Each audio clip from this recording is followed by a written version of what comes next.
So temporarily put the car back together again, except for installing the actual unit. You'll see the opening there for where the double high installation is going to go. That's going to be your DVD screen and your backup camera screen, along with, of course, the underlying radio and Bluetooth functions. Now, by law, you can't show anything in the front DVD screen unless the car's in park, it's stopped. So we're going to do that by wiring up to this handbrake to make sure the car is stopped. You can still have outputs that go to back screens, which you can buy separately, so in case you have children in the back, you want to play a DVD movie. So we're going to run wires back through this console, down below it, and come back underneath the console. It goes to our center handbrake. Your handbrake may be located differently. This one here is right next to your console, makes it very easy.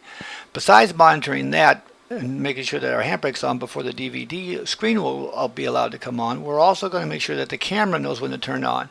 We're going to do that by hooking up to the switch that controls when you go into reverse. So the camera says, oh, I need to come on, so we can look back and take a look at where we're going.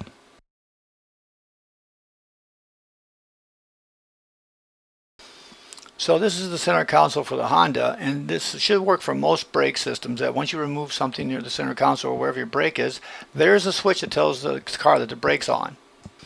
So we've taken this wire right here, this white wire, and we've added it to the black wire that's already clips onto that brake switch. So this is going to send the signal back to our stereo and say, hey, I'm in park, so you can go ahead and stick a DVD in and play, watch cartoons, whatever you want to watch on your DVD screen. Now I've torn apart the center console again. You see I've pulled everything off of here, and you'll see right here down underneath the shifter, look inside here with a flashlight, we're going to see a little switch that tells us what position the shifter's in, and that's for the reverse camera, so the reverse camera can tell when you're in reverse, and so it lights up.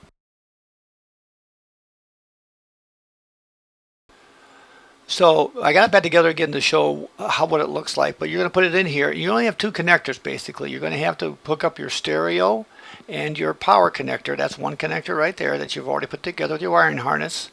And then here's your antenna connector for your radio. That's it. The connections for your other functions, the backup camera and the DVD brake indicator, are all going to be built into the wiring harness for that stereo. So once you put it in here and bolt it in, you should be ready to go. Well, here's the first installation. Now you'll notice it sticks out quite a bit. There's a big gray border around it. That's the default one that came with this unit, and I didn't like it. It took up too much space, pushed it out further, interfered a little bit with the shifter. So I decided to go to a private site and buy another adapter. I went and looked it up, and sure enough, there's a double high adapter right there that'll fit any Honda Accord in certain years and everything. So decided to put that in place. So I did that. I had to file the inside a little bit to make it fit perfectly and everything, but what we end up with instead is a nice flush installation, except for the part where the screen, which you'll see later on, pivots out to load up your DVDs and everything. But it's a nice smooth installation, looks good in the car. So basically all we have to do now is install our backup camera.